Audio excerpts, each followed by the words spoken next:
Welcome to the real journey of the entrepreneur.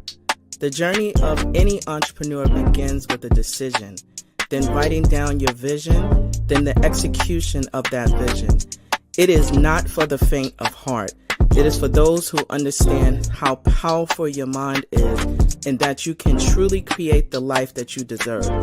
It does require a unique formula that includes belief in yourself, a lot of consistency, connecting with an OG, a lot of tears, missing out on a few events and things, and taking a whole lot of risks that will allow you to see your vision and dream come to pass. This journey of the entrepreneur is from the perspective of a wonderful mother, a business owner, whose goal is to break generational barriers and normalize the process of wealth building and financial wellness through entrepreneurship, all while creating a social and give back along the way. I am sharing this journey with you and invite you to share this process with me. Let's do this together. It's my own, but you have to feel comfortable to own it. Yeah, absolutely. Right? I will always support you. Thank you. Well, hey there, good friends. We are back. We are back. We are back. And guess what? I am not alone, especially in this space of entrepreneurship. I can tell you day in day, it's consistency, and that is definitely not for the faint of heart. My name is Anita Pearson. I'm the founder and CEO of 11375. We are here supporting you with information, more information, resources about what it really means to be in this space as an entrepreneur. Almost 9 years ago, I had no aspirations of doing this, but here I am. Here we are, and we're going to do this together. And today, I have the best seat in the house, as I always say, and I am sharing space with a full-time, awesome entrepreneur. Not only, well, let me just take a pull back. So y'all know, as y'all been watching the show, I love food. I love food, and this is no different. LaToya has an enterprise that she has created, a space that is full of good food, full of education, full of resources, and I'm excited to have her come back. But this time in a different space. I always like when we have updates and, new discoveries and all the good stuff, but also we share something else, but I'm not going to mention. I'm going to have LaToya tell about her updates and all the goodness that has been happening. But also, I'm going to tell you, I like food, and the food is good. Hi, LaToya. Hi. Well, listen, it is such a pleasure to be here. That intro. Yes. You got to say it again for the people in the back. Which part?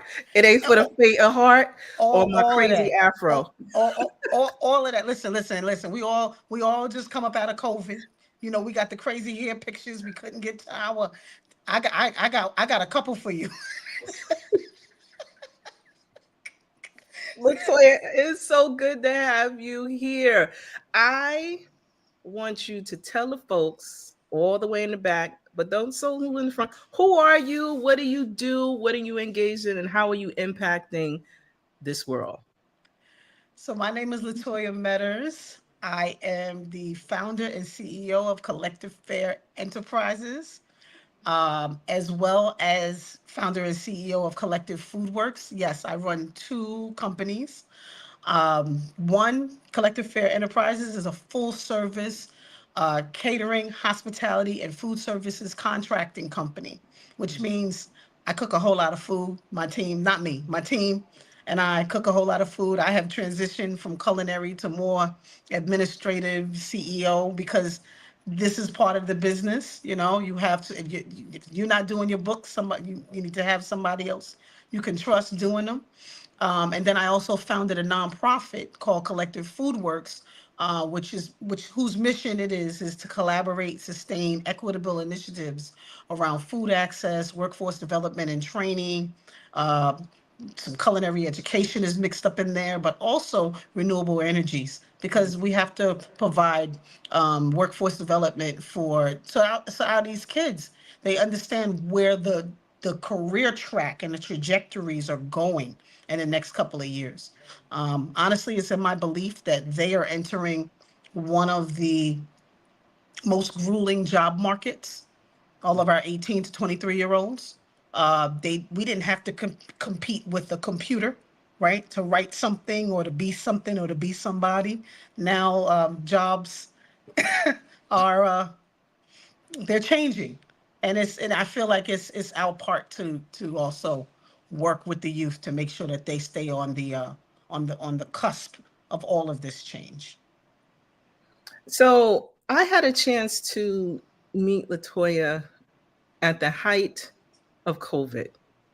And I remember not only, having food prior to being in that space, but just what happened, just in terms of business growth, business development. In Brownsville, if you saw a part of the video, I was in a space. Um, actually, it was right before we got shut down, that I was in that space. And I just remember how that space transformed into a space of love and a space where people can come that had food insecurity and, just needed a space to go. Can you just, not to be so reflective on that space, because it was terrible, right? I'm just going to keep it real. But there were pockets where we were able to, as a community, find a neutral space, a hub, and LaToya was at the forefront of that. Do tell, do tell. Absolutely. Listen, I thank you. You know how you do something, and then when you sit back and you reflect on it, and you're like, wow, that happened. I did that. We Yep, did that. yep. That this what we experienced during COVID is that moment, that testament to who I know I am. I Mm, guess that's the best way to put it. So let me give some context. Um, in 2019, we had just started Collective Fare. We were doing catering and some small scale contracts. And because this is an entrepreneurship business show, I'm gonna talk figures. I'm gonna talk numbers, because I think people need to understand also the real mathematics that goes into business, and things that you didn't think you needed to know. Uh, I want to share that. okay. So we started out with our catering company. We were making about 65 grand uh, um, a month in sales, which is good, but it's not a lot for a small scale startup, right? Probably a little less, especially when catering and the holiday season comes around. So when COVID hit in March of 2020, we were already coming out of our dry season, and we literally had $150,000 of contracts on the books. And this is all the way till October. When the shutdown happened, we lost everything. We had refrigerators full of food. We, my partner and I, were looking at each other, and the one thing we both, as part of our philosophy, is if there's nothing we can do, we could always cook, and we could always feed people. We started pretty early, like at the top of March, when we realized what happened with COVID, that many of the seniors needed to stay home. So we started making like oatmeal and things that we can do to sustain them to stay inside. But by the time the shutdown happened, we were already making about 400 to 500 meals a day, just to seniors and people in the community, distributing food. Then we began to organize, because we saw the shutdown was going to happen in places like Brownsville that are already dealing with food access issues, already dealing with food insecurity, already dealing with the fact that they don't feel, or we wouldn't feel that someone would care about how we're taking care of each other and our elders. we saw the space that we had and the effort that we had to build. So what we started doing is we started working along with organizations such as the NYPD, a few nonprofit organizations, and worked along with other organizations such as University, BCMS, BMS, and started working at how do we create a centralized hub in Brownsville that um, that can help people address their food access issues. More importantly, I know people don't probably understand this part, but we worked along with cure violence organizations because, when people are dealing with stressful situations, sometimes they might turn to an alternative method. So we want to let them know that that alternative method was not necessary. We got you. And it doesn't matter who you are, doesn't matter where you live. If you need some food, you come over here and do it. I mean, you come over here and get it. So we started prepare. We went from 400 meals a day to almost 10,000 meals a week. We also turned the basement area along with a few other groups, East Brooklyn Mutual Aid, and a few other organizations. We turned the basement into basically produce packing area. So we were distributing about 14,000 pounds of fresh produce. So meals and produce were flowing out of that building. We had lines around the corner.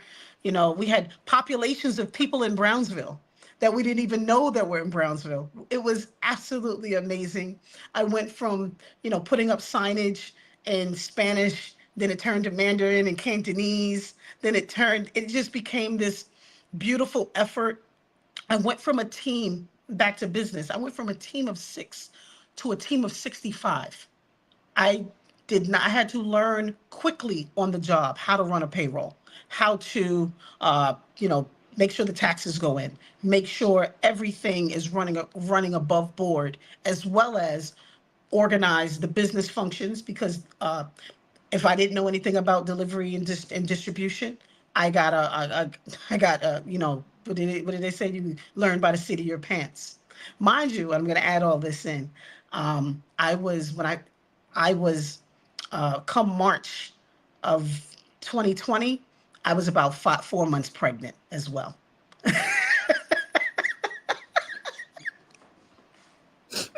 So, if you see any news clippings or any pictures of me, I think they did an article in New York Times. That wasn't because I was eating all the food.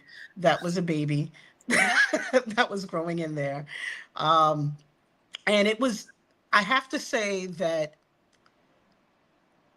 as I look back on that experience and everything we went through, and mind you, yes, it was stressful.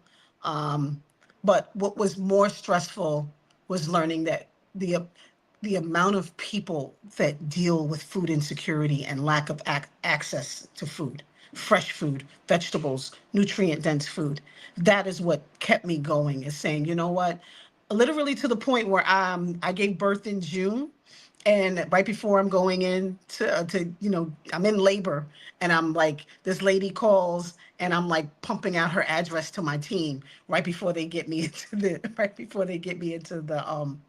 the room so that they could I could have my little son Fela.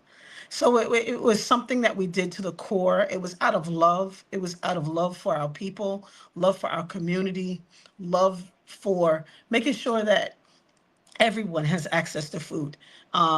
It was a real pivotal point I get in my life as well, because one, just learning about, not just learning, but I've experienced food insecurity in my life growing up in New York in the 90s. Like, come on, we've dealt with some things, but to see it on such a broad scale and knowing that our communities would be the ones not truly focused on, to really galvanize and organize people. It was I learned things about myself that I didn't even think I could do. I learned about the trajectory of where I want to take my business. I learned about social impact entrepreneurship and realized that that is my lane. I've realized that it really is about creating something more than myself. So let's unpack that a bit, right? And the reason why I wanted to start and to elevate that is because, even though you have significant experience as a culinary artist, I'm going to say artist, right? I'm not going to just say chef, culinary artist, right? I like culinarian. Culinarian. Okay, I'll take that. And so with that, you transition into now a larger enterprise where now you have another business, you have multiple businesses, um, and that transitioned you. I wanna lean in a bit on a couple of things that you mentioned. One about your learning process, right? So a lot of us, when you see, all the, hair done, I want to look cute today. I want to feel a certain way today. I don't always look like this. We don't, and through the process of growing and developing your enterprise, you mentioned a couple of things that you learned. One about paying taxes, payroll, staffing. And when you're dealing with other humans, that requires systems, operations, and dealing with personalities. Yes. Now, can you just have us peek into, moving fast forward? You have a new space in Bed-Stuy, um, do or die. And you have this new space. What was that transition like from? Because I know you probably still do some of that work, right, on your nonprofit arm. What was that transition like? And now having this full space, you have to pay lease or rent or mortgage space. You have staff, you have systems. Describe what that really looks like as a culinarian. So, I mean, like most people that are in the culinary field, it's mostly when we started, it's about the love and the passion of our food, right? And what we want to share, the stories we want to tell.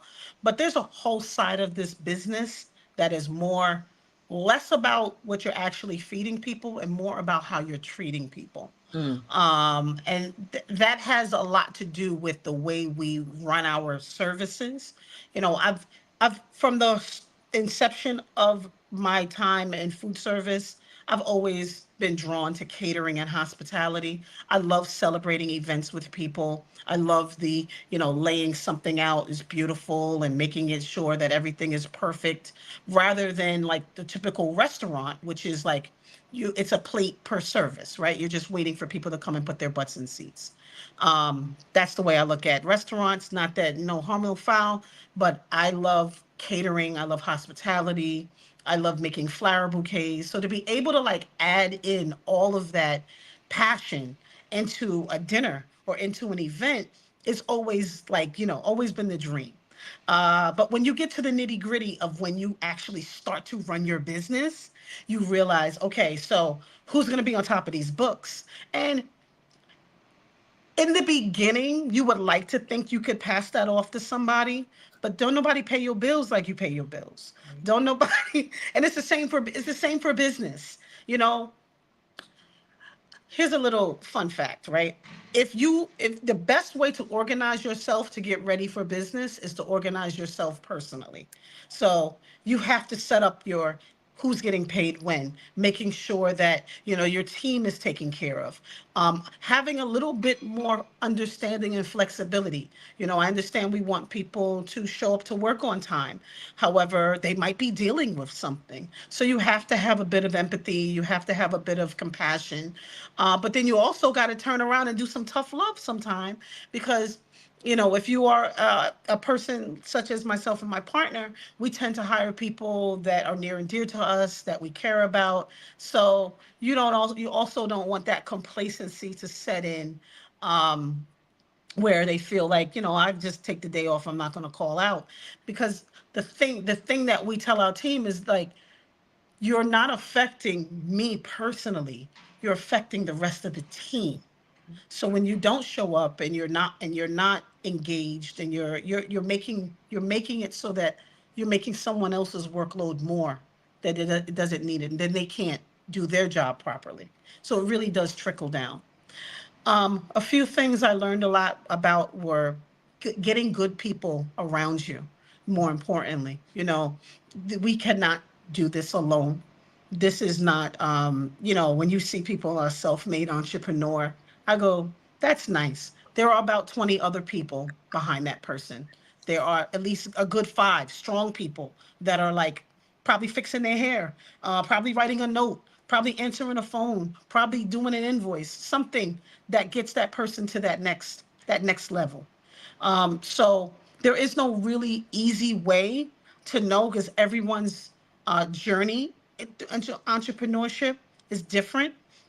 I can only tell you about mine, and I this is something I've always been an entrepreneur, and it was about time that I faced that fact. Mm, that part. That part. So I want to lend into the usual uncomfortable situation to conversation about money. You talked Mm. about, you did some figures, um, but you also started in 2019, like officially. What was that starting point financially for you and your business, if you don't mind sharing? If you really want to know the real deal, I can tell you it's something that me and my partner laugh about often. We started our business with nothing. We Mm, had nothing to start. I actually, and here's a little backstory about me. Um, I have a degree in electrical engineering. I'm an electrician. I started this business because I, I had gotten into a motor vehicle accident, and I was hurt. If anybody remembers me prior, I used to walk with a cane. I was in a lot of pain. I was dealing with a lot of different ailments with my body. Um, but I knew I wasn't done. I knew there was something more that I had to give to the world. Didn't mm, know what it was, but I also knew that working for someone was not going to be the thing for me. So I started diving into what it is that I actually wanted to do when I came up with consulting. I started with doing consulting for small restaurants. Because I have a background in both culinary and construction, I was helping people build out their restaurants, the flow of the kitchen. Because it was like I realized I was in a really sweet spot of understanding, one, from my 15 years being a chef to my other 10 years being in construction.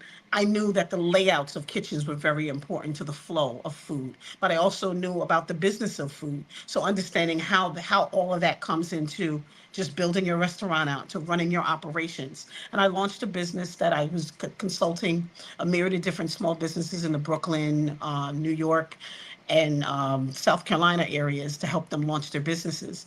It wasn't until I got me and my partner were commissioned to write a culinary training program, which was right up my wheelhouse, because I was doing it when I was working with the IBW Local 3 as an electrician. I was working with them also on like education, mentorship. So just really just diving into like knowing that there was more for me to give back. Catering came down as almost like under duress. It was like, well, we don't have jobs. What are we gonna do? People were calling us and asking us if we were providing catering services. We looked at each other and we were like, yeah, why not? mm, Um, we started the business. We because of what we do, and we do it well, we were able to scale the business pretty quickly, put on some new clients. But I actually started focusing more on corporate accounts, working along with Facebook and Twitter, a few other corporate accounts in Manhattan, and realizing that we could make a pretty penny and living at this. And then that October, right after we launched the business, is when I found I'm sorry, that December, when we after we launched the business, is when I found out I was pregnant at 42 years of age. Right, I'm mind laughing out you, loud. I'm mind you, laughing out mind you, loud. mind you. I have a at the time, it was 2019. I had a 19-year-old. So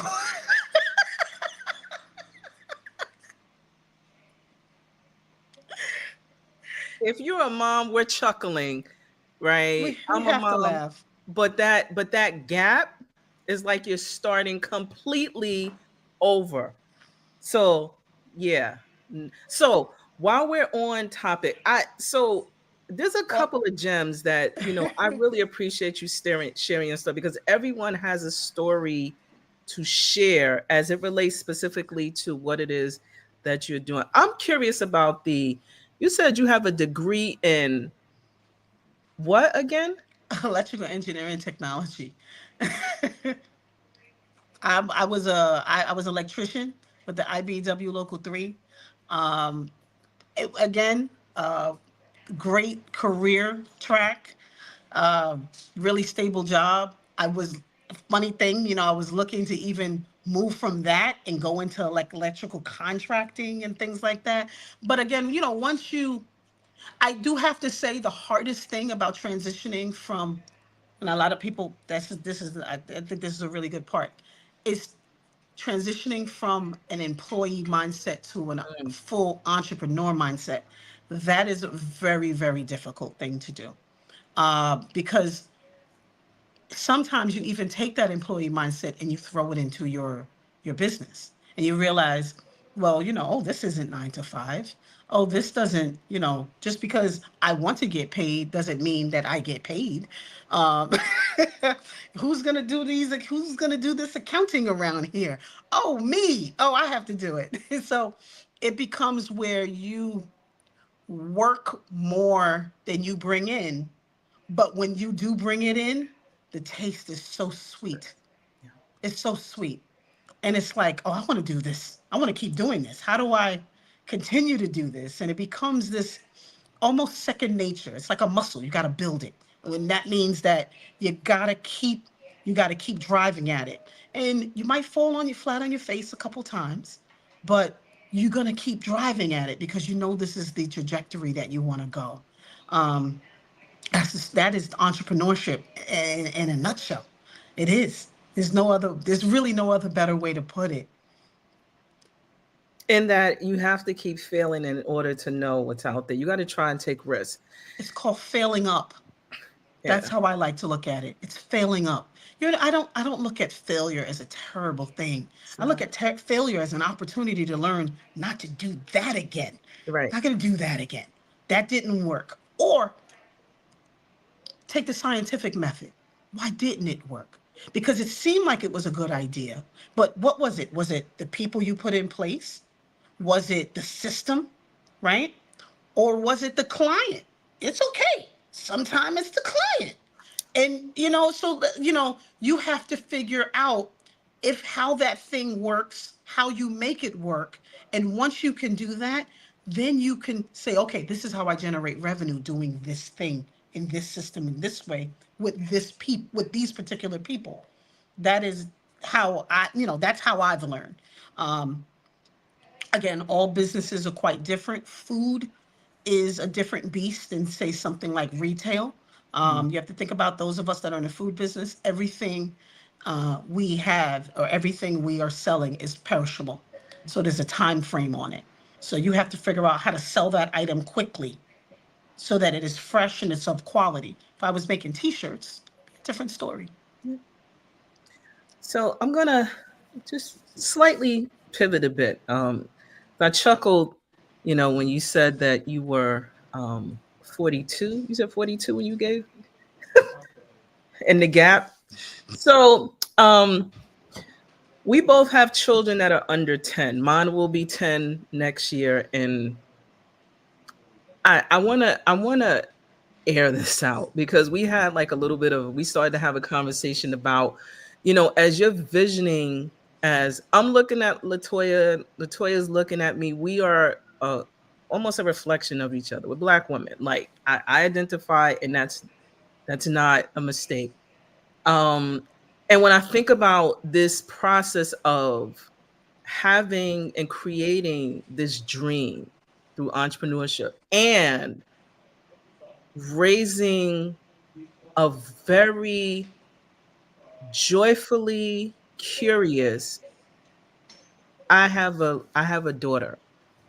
It's no joke. And I'm gonna say it very specifically, very directly. Um, it's no joke. No. In my head, I have all the nannies, I have all the someone helping out. But at times it doesn't always lend that way. One, because I have huge trust issues with my kid and other folks. That's me being honest, be very direct, transparent, and there you have it. So along my journey, you have seen my child show up in meetings. Yep. I did not care. I had opportunities where I had to lock the door during the COVID area where we were on lockdown, and she would pop in. It's not easy.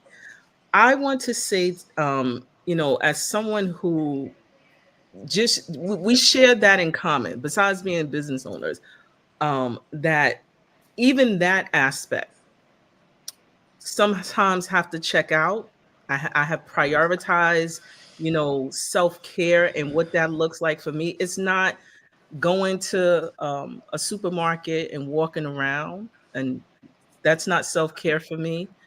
Sleeping is something that's really important. But I also want to say that having other peers who share similar experiences as mothers, as Black women, because all of that has layers. I'm just gonna tag you, LaToya, because I know you shaking your head, you agreeing. Y'all saw my afro in the video, and I'm gonna tag you because, and I'm also gonna say this because, and I'm gonna shout this out. Um, LaToya was recently accepted into a business accelerator, right? And I remember being in an interview and watching her go through the dynamics of having something really important to do, having a baby, not a baby, but a child that is thriving for your attention. And guess what? She got in.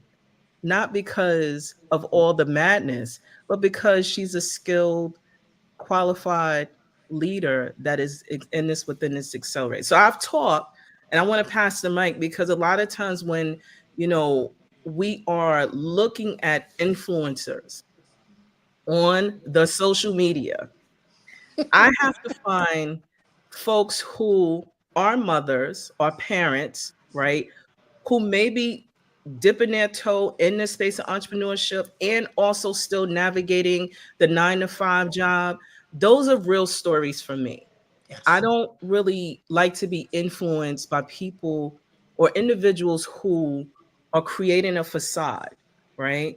And if in a moment I'm gonna have to transition, make sure my child got food after school, meal, make sure homework is done before we start getting into the debate as to whether I can use the tablet. Those are very Right. real. And still manage clients and still try to manage my overall mental wellness, but sometimes I don't do well with, and still want to create this dream that reality isn't anyone else's dream but mine. So I'm Yeah. going to tag you because I know what it is. You Yeah. have to share your journey. This journey has not, as you said, it is not for the faint of heart. And I think before we were saying, I had to ask myself, the age old question, right?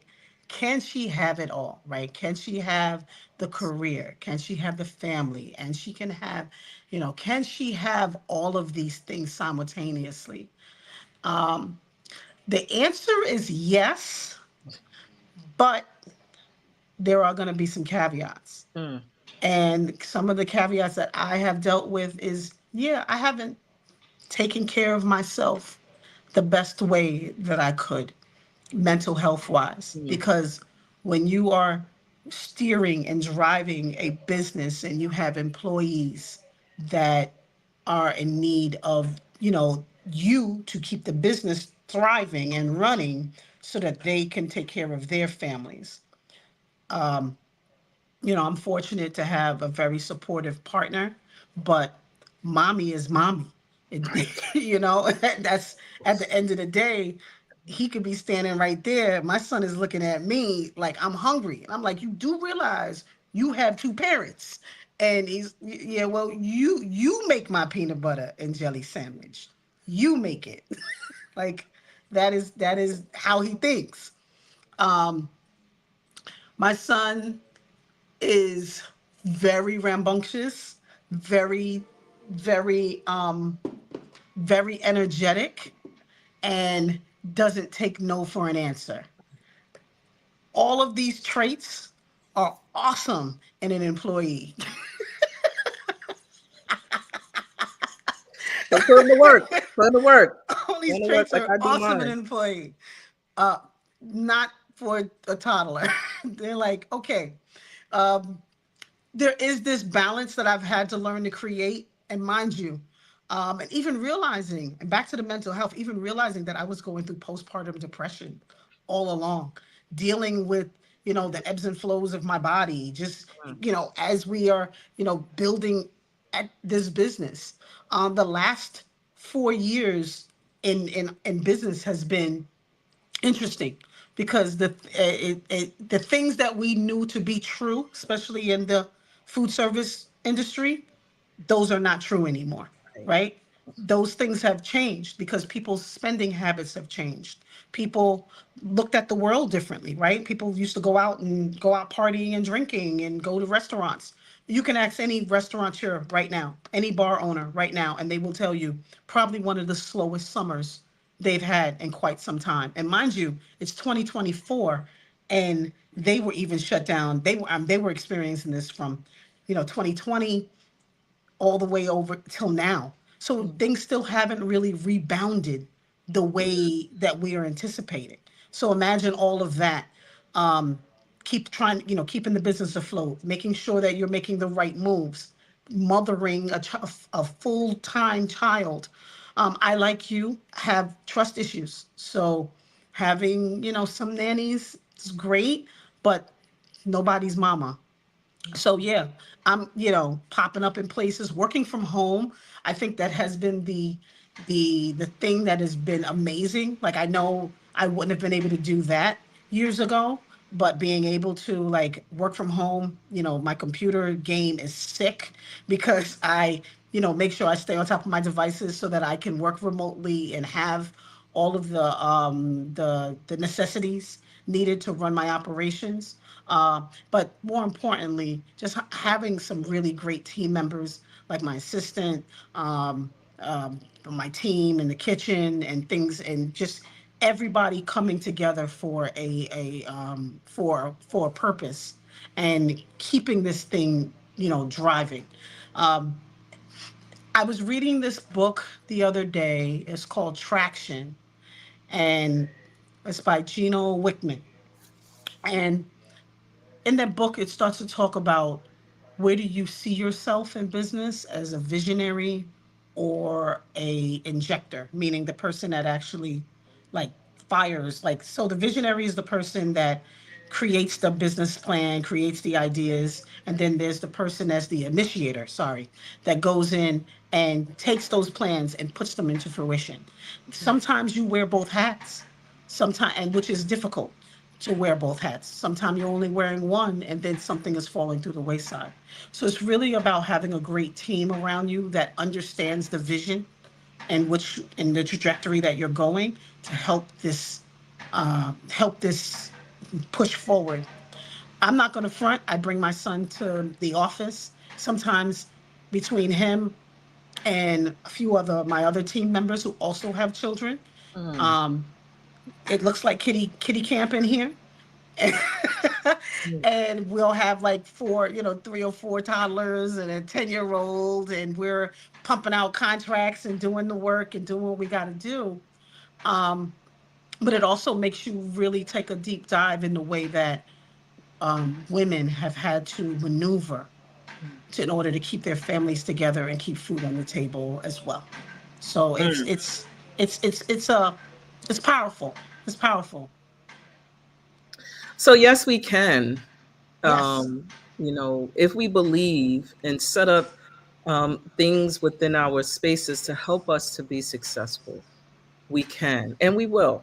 It just takes, it may take us a little bit longer than most to get to where it is that we want to. But believing that, um, my daughter draws a lot. She what I call doodles. I said, "You and your doodle." She said, "I'm not using the bathroom, mommy. I'm drawing because I gotta have proper diction with my child." And I noticed that as I'm looking through her drawings, she has a lot of drawings of me and in a cape with the craziest afro, but she has the business name always on the shirt.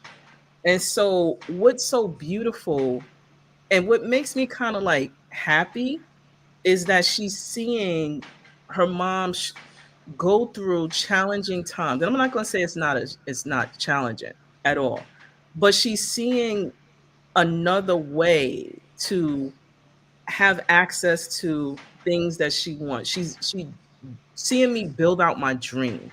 And for Yes, me, I think that's priceless. And being able to create through entrepreneurship that I'm able to pass down something if she chooses to be in it.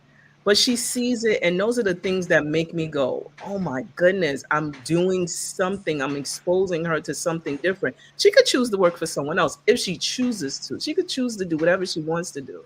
But the mere fact that within this time, that is what makes me feel like besides the work that I've done, but just direct impact, and getting direct feedback about, what I am doing. And her actually saying she's the CEO, she's my boss, lets that's me right. know that I'm doing something. No, I mean, listen, we have the same philosophy. I'm when we take our son, we're going to our store. Right, He is aware of it. We're all going to work. And used to see his little self. He pack boxes and he puts food in trays and he's engaged. Matter of fact, if he can't help is when he gets upset, right. right? So to him, the lesson that we're teaching is this resilience. We're Mm, teaching this, work ethic, things that our parents taught us. You know, when I think back onto my childhood and exactly everything that I'm doing now, I chuckle mm, often because my mother used to cater and for the church. I didn't think about it anyway, and I'm like, wow, this is literally what I do for a living. My mom, to this day, if you go to visit my mom in Charleston, South Carolina, you have to go and find her because she's feeding people on the veterans and taking care of people. And I look back at it and I'm like, all of these things that she instilled in us are the things that drive me today, me and my sisters. So you're doing the same thing for your daughter. She's seeing you, she's watching you, and she knows that you're capable and it's possible. And it forms this thought in her head of where she can and type of woman that she wants to be, right?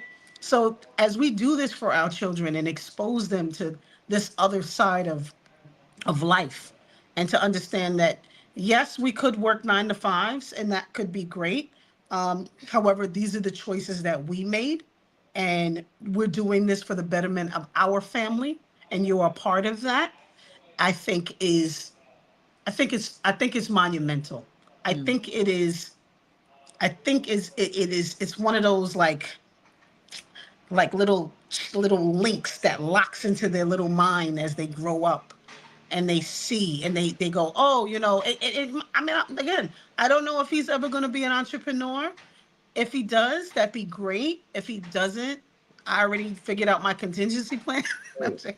right. Got to. um but I think it's important for him to understand that it is possible to be self-sufficient Mm, and resilient, and the things that we stress about, right? Things that you stress about as an entrepreneur is not the things you stress about as an employee. mm, So having open conversations, we're pretty open about the way we speak about business in front of him and even in front of our team. Transparency is important so that they get the understanding that we're working just as hard as you know so this little guy is already a boss. He is amazing. He's very very, very intuitive, and he loves giving back already. So I'm excited to see where he's going with all of this, and if he will follow into, either one of our footsteps. Even though if you ask his father, he doesn't want his son to be a chef. That's not Hmm, that's not the plan. And I'm like, I don't think that's up to either one of us. right.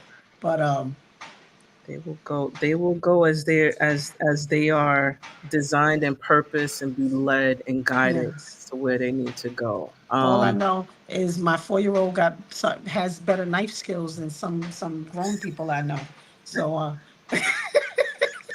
Taught by the best, taught by the best. I'm telling you. I have a final wrap up question because I mean you're I like having conversations that are flowing.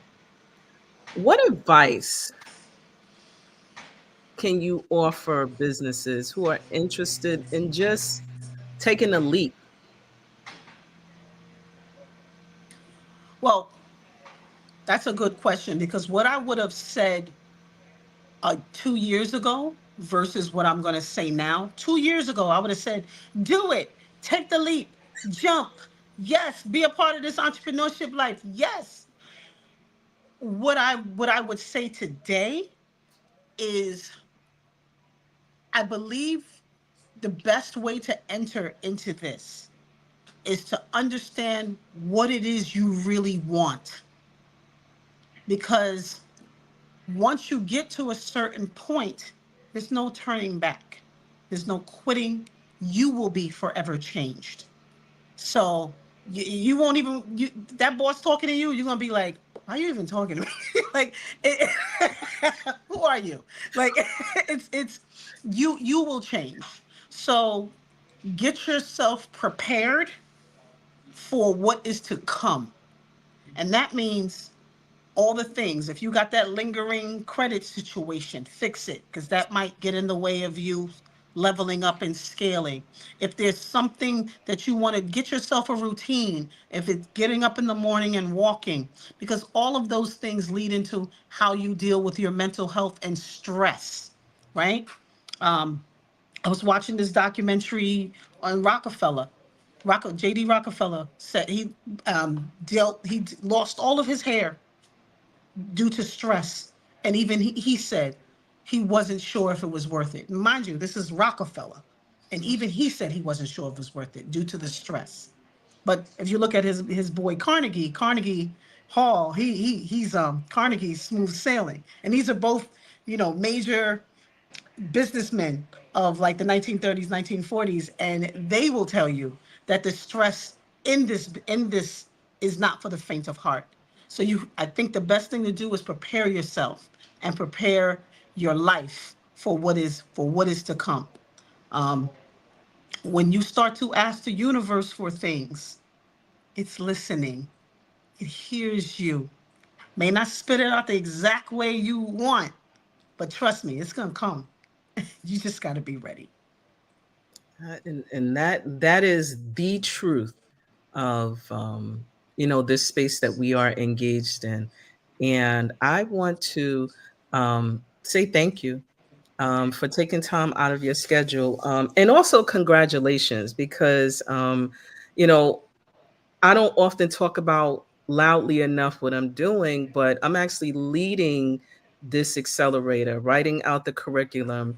And I am, sometimes, yeah, I don't shout out enough. I consider myself a quiet and I like to do things in the background, but I'm doing things that I've been told that I need to talk about. So I was selected to develop this healthcare hub accelerator that focuses on procurement. And LaToya was one of the talented pool of entrepreneurs that had the courage to actually apply for the actual oh, I got to emphasize that apply and actually went through the process and successfully have won and participated. So I want to say congratulations.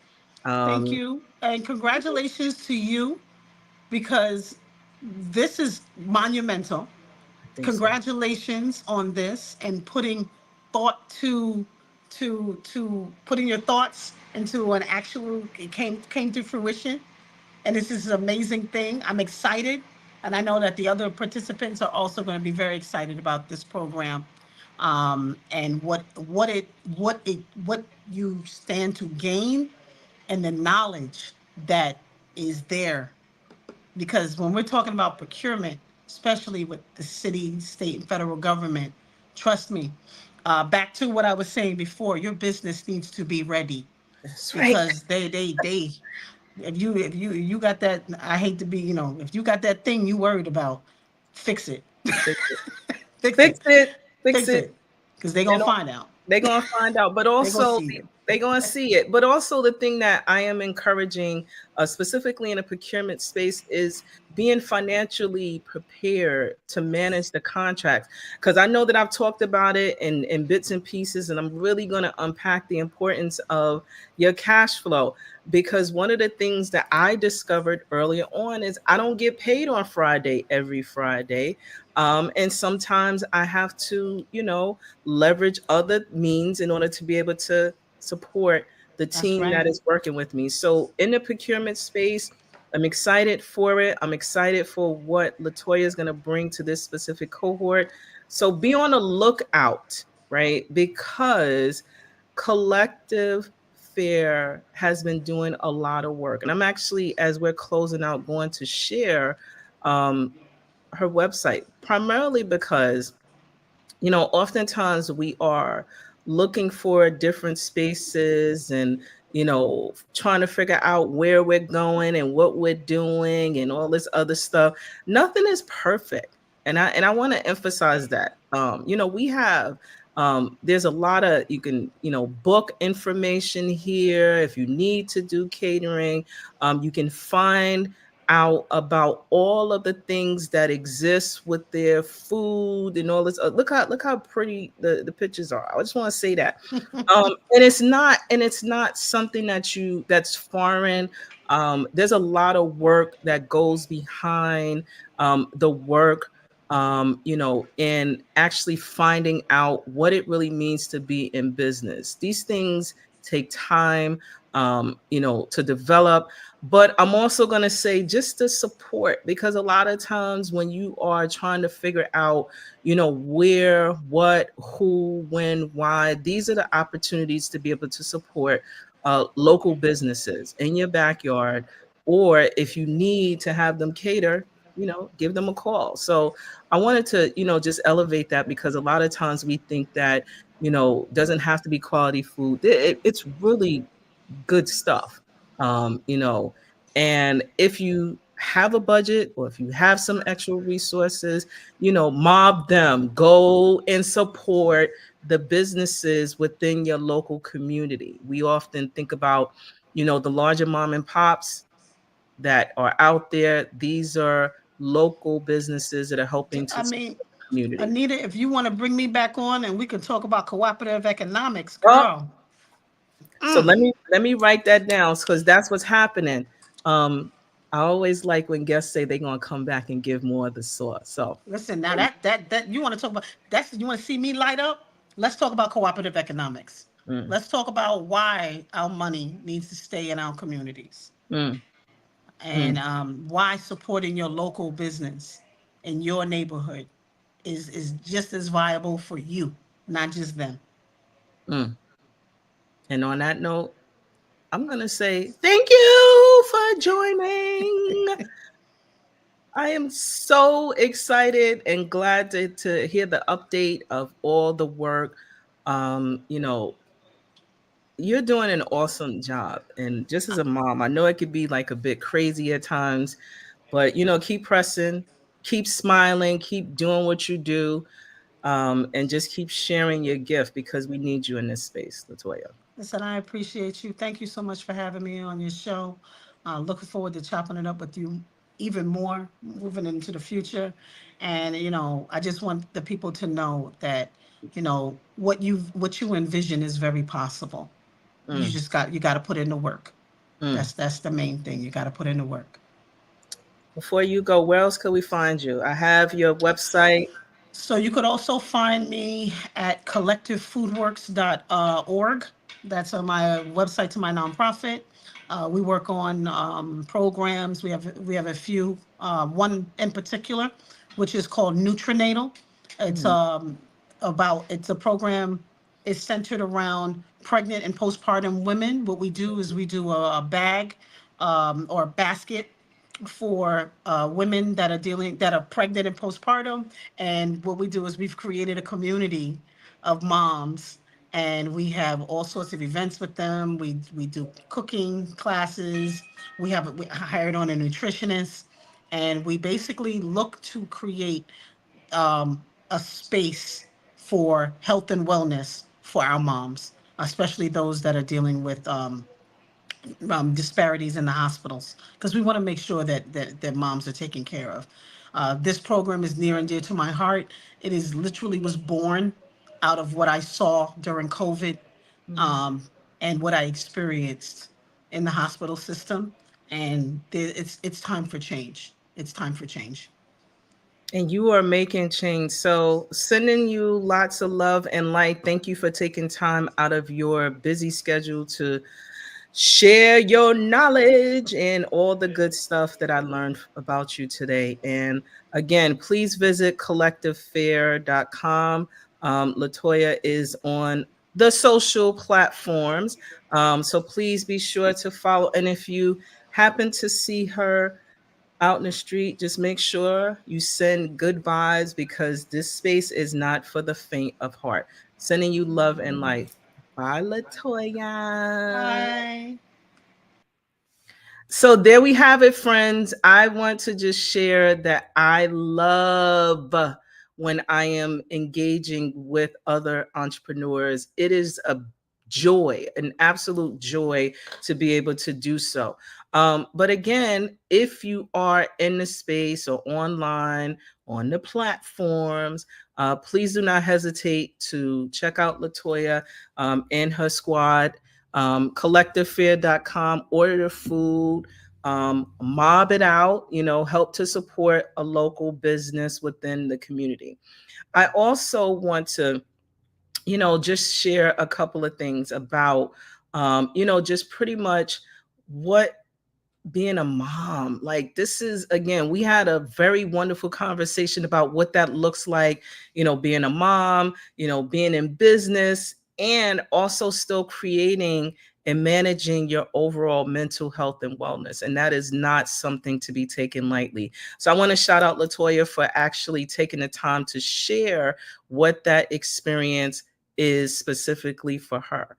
And if you are looking to learn more about some of the additional resources that was mentioned, and you are looking to learn more, just check out the information that existed on 11375. If you're interested in being featured or want to buy ad space, please do not hesitate to give us a call, 718-691-8966, or you can email us at info@11375.com. I am really glad to have had the opportunity to be able to share time and space with LaToya.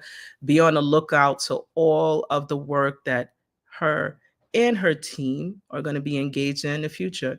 And thank you for joining the real journey of the entrepreneur. Please do not forget to like, share, and follow us at 11375. We are on the social platforms at 11375. Thank you for taking time out of your day to share space with us. We look forward to seeing you again soon. So long. When I think about motherhood and the space of entrepreneurship, it is two of the most scariest things that anyone who has chosen to be a mom can do. I love being a mother. I love being able to smile, share, grow, have my CEO in the making observe what it's like to be a business owner, to be able to use the things that are coming out of my mind and create. being in meetings, doing community work, and creating a space that we want to create for long-term wealth. Both are equally challenging. Both are equally scary, but the beauty about being in this space of duality lets me know that when I see her smile, when I see her laugh, when she challenges me to be a better person, I know that I'm doing what I'm supposed to do.